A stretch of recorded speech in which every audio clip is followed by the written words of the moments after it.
So, the apocalypse starts as gracefully as you'd imagine. Me waking up plastered drunk, engulfed in flames, and a shard of glass finding a comfy home in my groin. As if that's not bleak enough, I'm also Italian and there's not a single noodle in sight. Now that's true horror. Anyway, priorities. First, food. Second, furniture gets tossed aside. And third, desperately wobble towards the nearest window. However, I also have to handle the shredded disaster zone known as my crotch. I tear down some curtains, then I flop out the window and perform emergency surgery on my nether regions. Now, if freezing cold wasn't bad enough, I've immediately caught myself a nasty cold. I stumble towards the nearest house, and after dispatching a few zombies, I don their torn, blood-stained clothes. They're not exactly fashionable and barely intact, but it'll have to do. Thankfully, the cold doesn't stick around long, and after a few hours, I'm feeling slightly less infectious. With our survival somewhat stabilized, I begin methodically looting neighboring houses. Unfortunately, CDDA's insane loot rarity makes searching these homes feel like rummaging through the world's worst garage sale. Everything's either rotten, broken, or somehow both. Oh, and then there are the zombies. Loads of them. And with Build 42's charming addition of muscle strain, each fight demands careful calculation. Something I historically excel at by completely ignoring. But hey, at least I'm not on fire anymore. Day 2. I drank some milk for breakfast, which suspiciously is still fresh, but I digress. It's early and I'm already feeling the pressure. The CDDA start is brutal. Aside from the deep wound, 3 things stand between us and survival. Food, shelter, and a working vehicle. Without them, this challenge ends fast. First up is food. There's a convenience store across the trailer park, so we'll head there first. And if we don't find some snacks by tomorrow, we'll be slipping into starvation territory. We don't see any zombies outside, but this is CDDA and I know better than that. So before heading to the store, we play it safe. Detour through a few quieter houses and snag a pretty decent backpack. Then the fire decides to make another appearance, driving us right back towards the trailer park and straight into the zombies we were trying to avoid.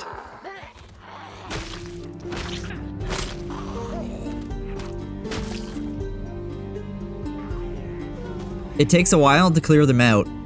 The muscle strain mechanic means every swing brings me one step closer to max fatigue, and 0 patience. By day 3, we're finally close to the store, but we can't just barge in without carefully clearing the area. So I continue slowly, whisper a little, they shuffle over, I turn them into compost, again, and again, and again, and again, until finally, around noon, we make it. I load up our new backpack with whatever food I can find. It's not exactly a feast, but it does buy us some time. For now, our hunger's under control. On to the next crisis, which is finding some shelter. We need a secure building that will be easy to defend. Earlier, I passed a survivor house that looked promising. Problem is, I didn't have a hammer, so I had to move on. But just behind the store, there's another house with some construction. I figure if I'm lucky, maybe it's got some tools. I'm clearing out the house, and I do get lucky, but for a different reason. One of the zombies is from the mod They Knew, a special type that can drop Zomboxavir, a cure for the Knox virus. And sure enough, it does. Maybe it's a little cheap, but hey, it's rare at least. But of course, my luck doesn't last. There was no hammer, just more zombies. So that survivor house, still locked, still useless. New plan. The farmhouse north of Muldraugh. It's a classic spot in CDDA. We head through the scorched edge of town and eventually stumble onto a suspiciously quiet cornfield. I feel a bit wary, because this is the part where I normally let my guard down and get bit by a zombie lunging out of nowhere. Thankfully, we reach the farm bite free, but from a distance, we see a big crowd of zombie farmers near the farmhouse. Time to switch back to a stealthy approach.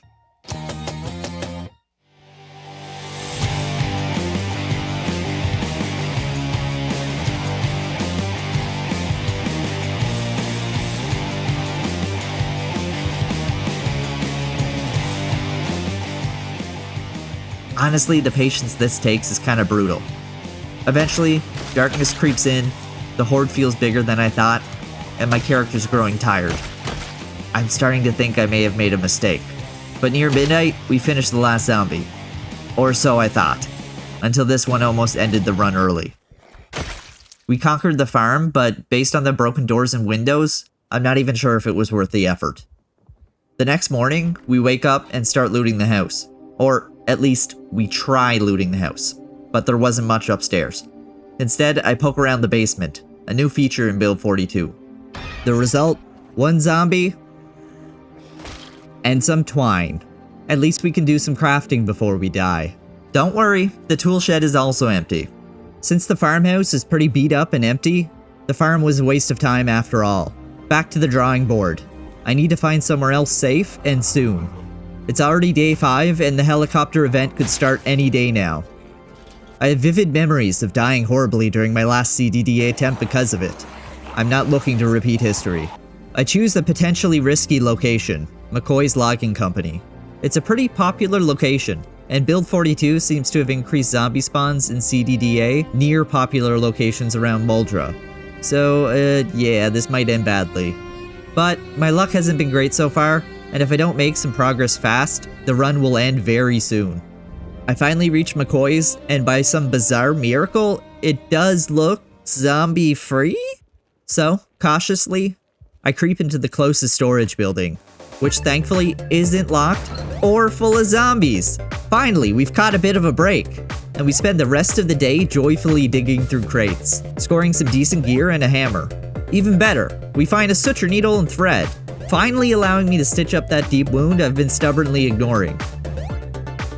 I crack open a book and read that night. I'd taken the wakeful trait and popped some caffeine pills earlier, so sleep isn't even on the radar. Do we finally sleep like rational people?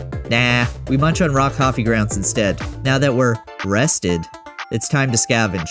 Turns out, our luck still hasn't fully turned, unlike these zombies, because the place is crawling. Thankfully, we're well rested, and the ice pick, surprisingly great at handling grounded zombies. Unfortunately, there's not many useful items in this building. Third building, more zombie smashing fun. We upgrade our hard hat to a mining helmet because I value functionality over fashion. Then, another romantic night of reading.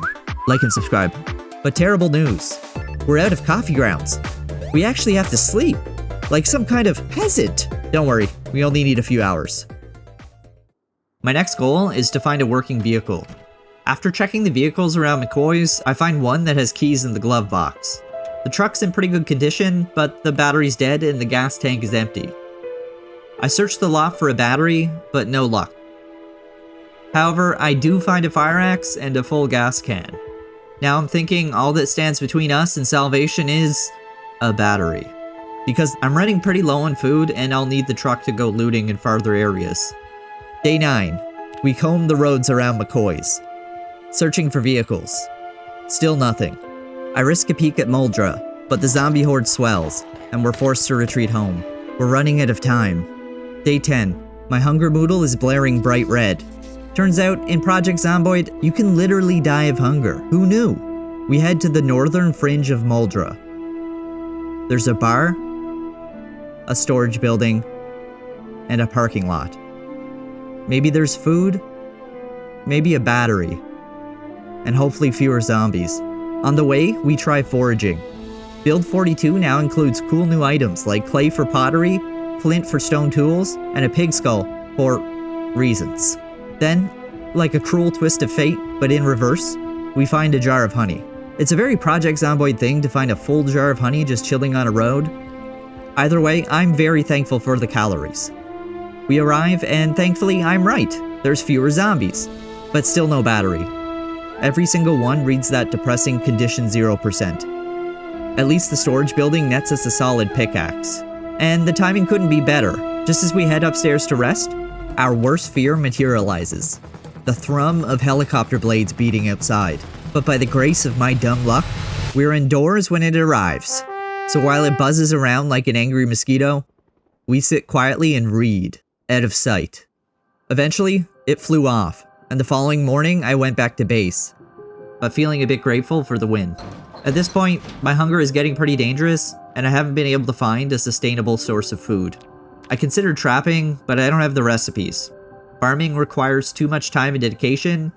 I could fish, but like trapping, I need gear and recipes, because spearfishing is disabled in build 42 right now. So, for breakfast, I chomped down on a cockroach, some maggots, and 18 worms. Just enough calories to go from bright red hunger to a slightly less bright red hunger. Honestly, come on, that should be more calories. When I eat it, I'm full all day. But it buys us some breathing room at least. Back to my hunt for cars. However, my search takes a completely different direction, because at this point, I end up stumbling across another farm, which, of course, requires another long day spent killing zombie farmers. Please bear with me while, like an early colonizer, I slaughter multiple generations of families and steal their land. With my extreme hunger reducing my melee damage and endurance, this fight brought me the closest to death so far. Eventually, I limp back to the farmhouse, bloodied, starving, and apparently with terminal damage. I check the pantry, eat the few scraps inside, and collapse into bed. Fortunately for me, apparently the damage wasn't so terminal, and I wake up healed. Stealing this farm also ended up being a pretty good decision. The next morning, I found a pen full of dead rabbits, just lying there like a magic trick gone awry, and they were still fresh. I butcher them into poorly cut meat and roast them over a campfire, again quelling my hunger, but only for as long as the meat will stay fresh without refrigeration, so about 4 days. Next, I try reaching the bookstore in Muldraugh. It would be great if I could find a generator magazine or some trap recipes. But Muldraugh's zombies are apparently avid readers, because the area was crawling with them. Instead, I change plans and head for the gas station.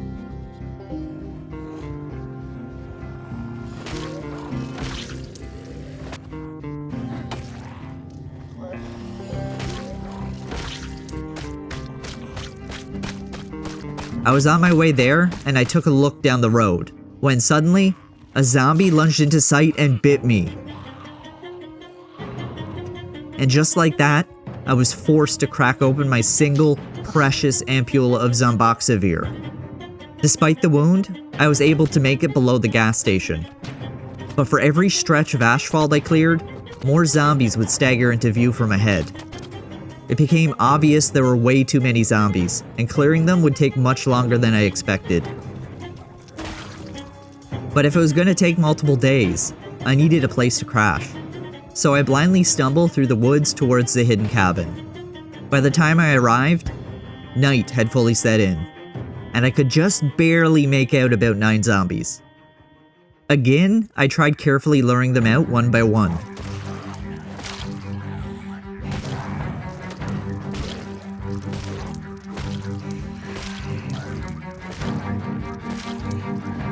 With each zombie, the stomping became more desperate, and the growing muscle strain was wrecking me. That's when, again, I took a slash, but this time to my neck. I frantically slapped on another bandage, and either he was an absolute unit, or my stomps became more like tickles, because it took 25 of them to kill him. After clearing 18 zombies, I collapsed on the ground and sped up time until morning.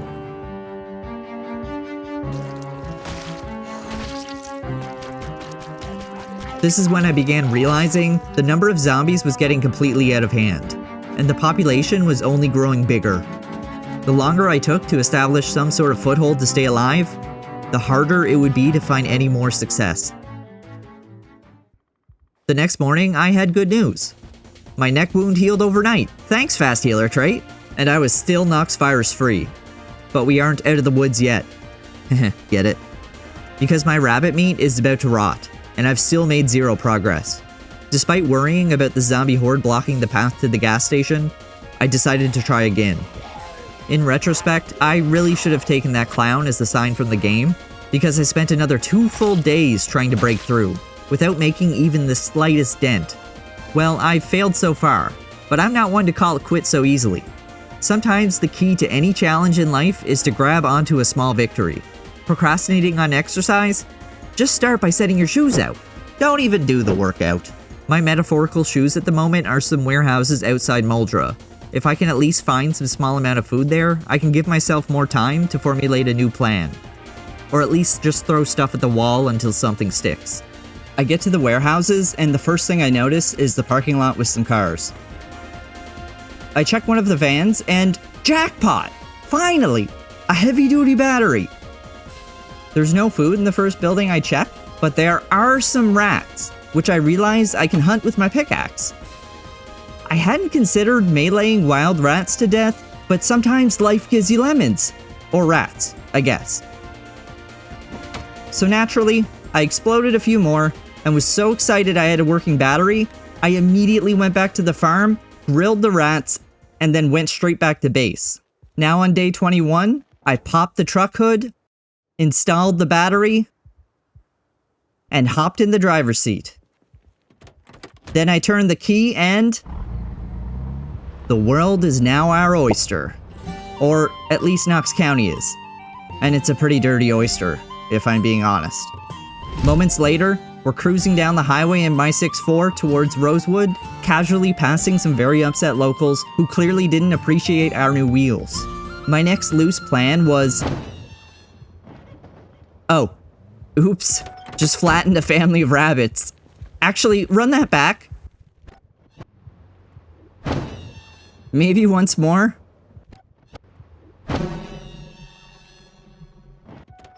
Anyway, so my loose plan was finding food wherever possible. The more the better. But I also wanted to check out Rosewood. Perhaps it would be easier to reach the Rosewood bookstore or the gas station. It's late when I arrive, so I spend the night on another farm nearby. In the morning, I spot a few cow carcasses laying around. So again, I unleash my apparent inner grudge for zombie farmers. And butcher the cows.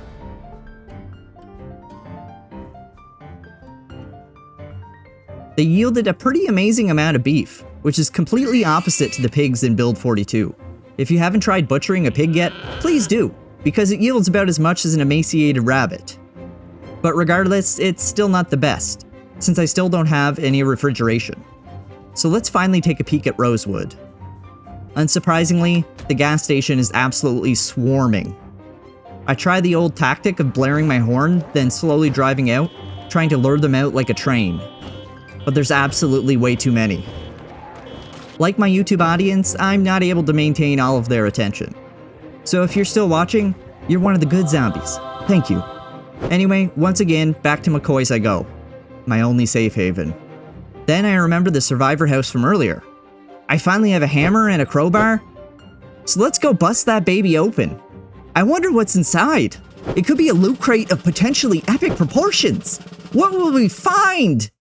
You get nothing! You lose! Well, beyond a handful of random useless recipes and mediocre weapons, we at least get some magazine body armor. It actually has pretty great stats, and you can research it for the recipe, then put all of those random magazines to use and craft a full set. It's probably the closest I'll get this run to feeling bulletproof. Back to base again. Day 24 fades into day 25, and yep, all that beef is finally rotten. Well, we have very few options left for survival. I'm basically firing buckshot at all possibilities, hoping something hits. I tried heading up the highway north, where there's another gas station and diner, but I couldn't get past the car wrecks. I'm also kind of hesitant to leave the Muldraugh area, because I think everywhere else will be pretty much the same situation. If I can't figure it out here, I probably wouldn't be able to elsewhere, you know? So I decide to use my last resort plan. Fire. I typically try to avoid using fire as a weapon because I find it a little bit too easy. But I'm desperate at this point. There's simply too many zombies to kill with melee weapons or the few guns and ammo I found. However, currently you can't craft Molotovs in Build 42, and I don't have any firebombs, so I'll have to use a campfire. On day 27, I load my pickup with firewood. Then I drive back to Muldraugh near the storage facility from earlier, and build my campfire.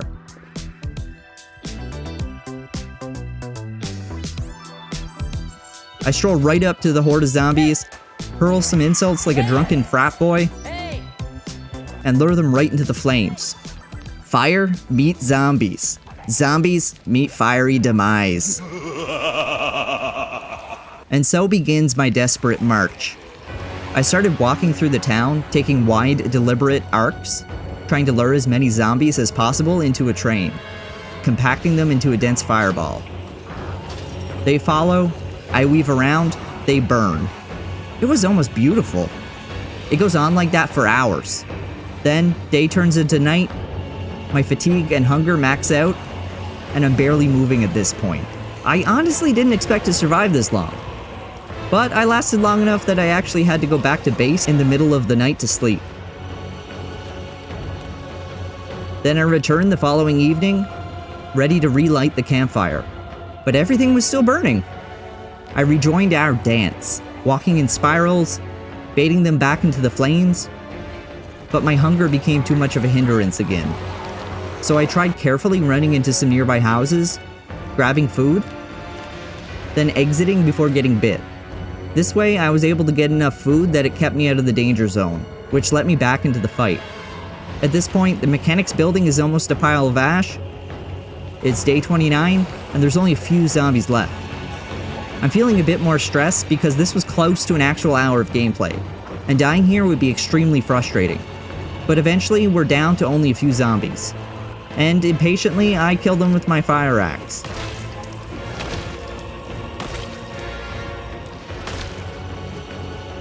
And just like that, this edge of Muldraugh is now ours.